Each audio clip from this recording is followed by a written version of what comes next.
కుమార్తెల దినాన్ని జరుపుకుంటారు. ఏ దినం చెప్పండి?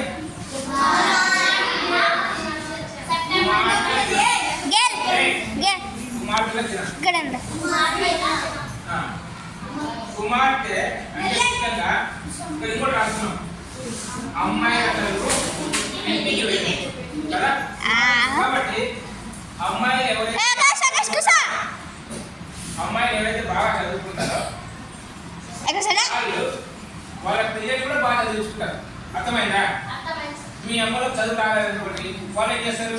అమ్మ మేము చదువుకోలేదమ్మా, మీరు బాగా చదవండి, బడి కూడా పంపిస్తారు. పంపారా? కాబట్టి చదువు నేర్పిస్తే అది భవిష్యత్తులో చాలా ఉపయోగకరంగా ఉంటుంది దేశానికి. అర్థమైందా? అందుకోసమే అమ్మాయిలకు ఇచ్చినటువంటి ప్రాధాన్యత చాలా ఎక్కువ. మన రాష్ట్ర ప్రభుత్వం కావచ్చు, మన కేంద్ర ప్రభుత్వం కావచ్చు,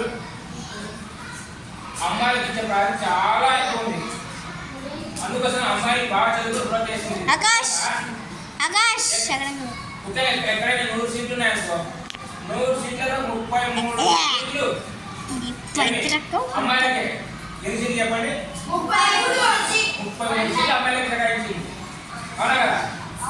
మిగతా వాటిలో కూడా అమ్మాయిలు ఇంకా 100లో 33 కంపల్సరీ ఉన్నది అమ్మాయిలు ఉన్నారు. అర్థమైందా? కాబట్టి అమ్మాయిల చదువు అని చెప్పేసి మన ప్రభుత్వం భావిస్తుంది.